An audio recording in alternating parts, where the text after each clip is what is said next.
that. Okay, we were talking earlier about some stereotypes. What are some stereotypes about some Chinese people that are out there? I'm sorry.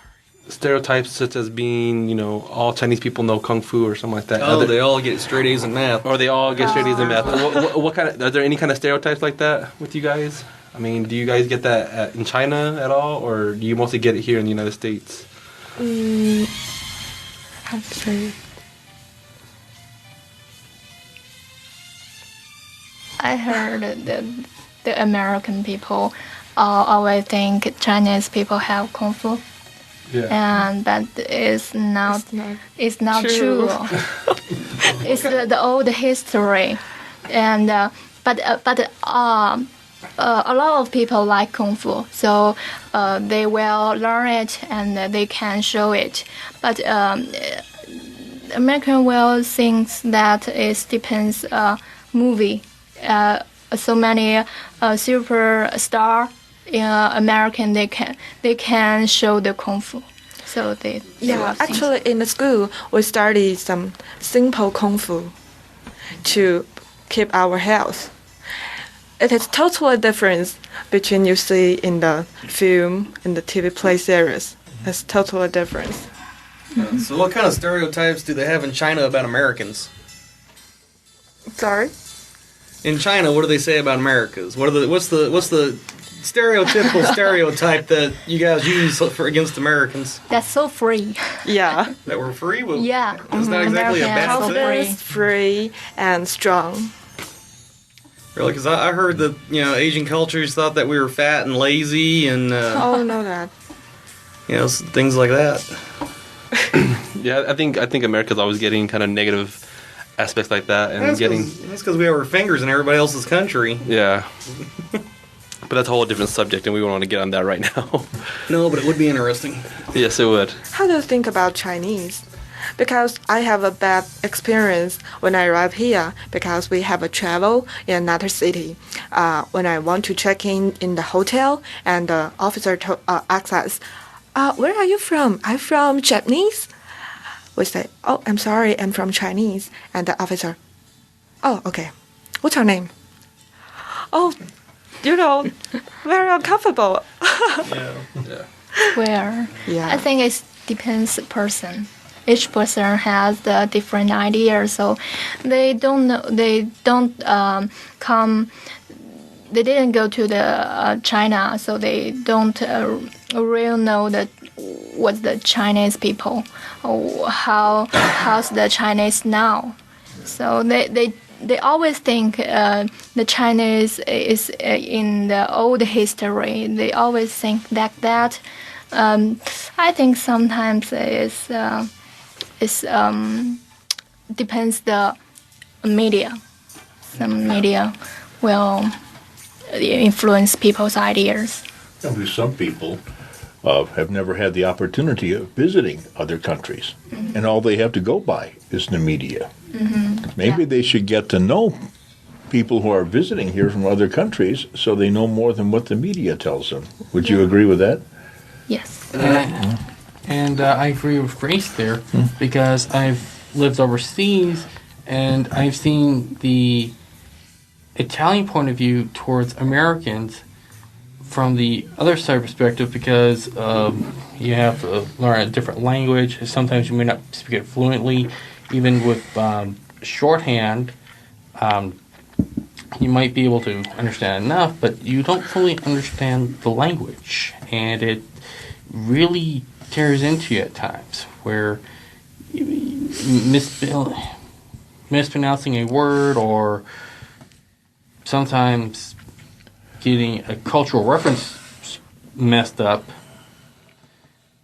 sometimes can literally make you look like a fool at times, while other times it may make you look arrogant when they try to say something in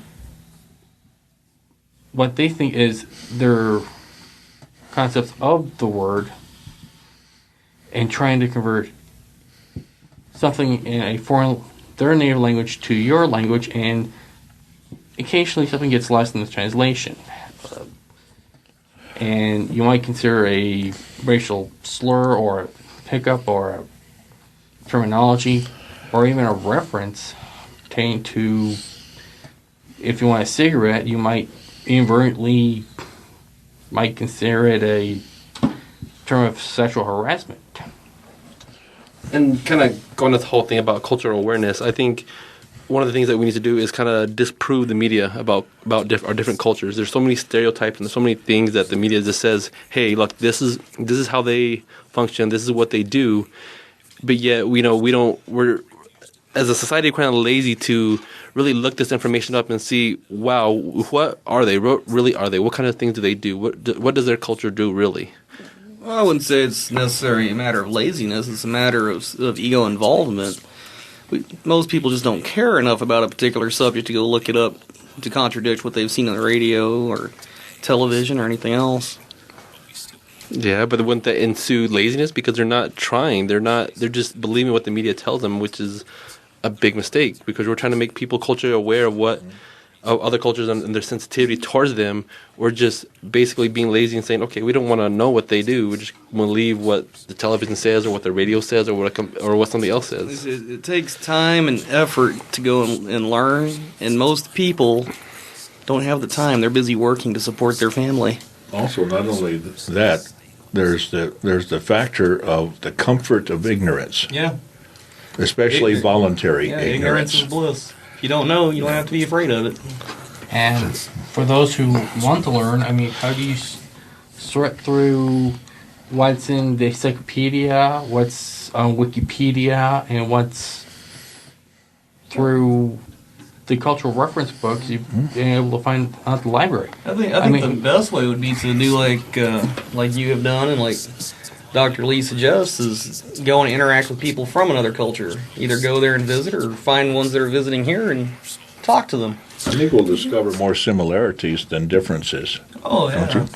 Yes, I would agree. There was actually a student of mine who gave a speech about living with people from different cultures, and he gave a very good speech, and he was just interested. He was just so, on this subject that he was like, well, I have this roommate that's black, I have a roommate that's Korean, then I have a roommate that's Hispanic, and I have this kind of other roommate. It was just like white, if I remember, it was white, African-American, Korean, and Hispanic. And he just said that the way all of them interacted were just amazing because, they looked past their cultural differences, and kind of accepted, each other and their different ways of living, their culture.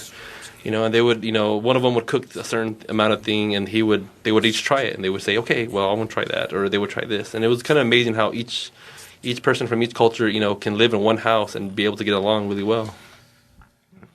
Well, I think you'd see that quite often if you gather up a group of people. They're going to either get along or tear themselves apart, and as long as they're not trapped in that area, they'll get along.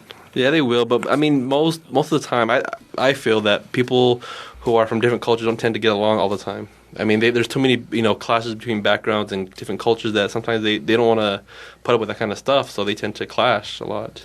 I think that goes back to ignorance is bliss. They're just happy doing it their way and don't want to take the time to learn another person's way of doing it. I agree. Ignorance is sometimes unavoidable. Some people are incapable of being anything other than ignorant. The real tragedy is when ignorance is voluntary.